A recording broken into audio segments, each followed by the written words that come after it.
So this is part 2 of our seed sowing process. So we've done our labels in a nice dry environment. Now what we're going to do is fill our seed trays up.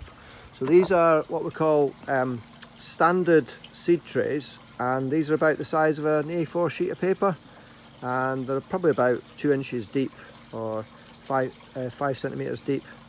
Got lots of drainage holes in them, it's good.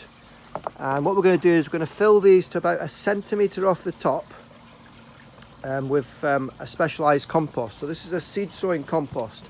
Now the difference between a seed sowing compost and a normal bag of compost like this one here, which is an M2 compost, this is a potting and bedding compost.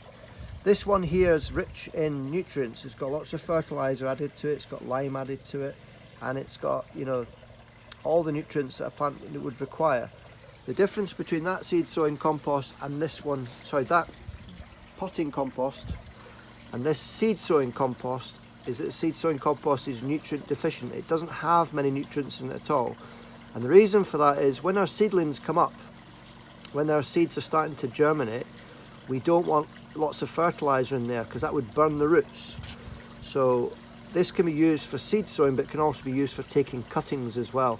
If we want to strike cuttings in into this type of compost, then that's good as well, because all these tiny little root hairs, when they start to develop, will not get burnt by any fertiliser that might be in the compost.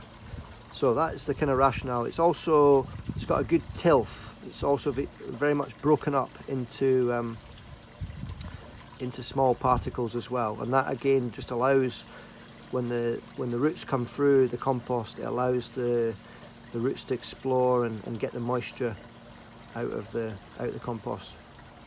Okay, so next stage is we're going to start filling these trays.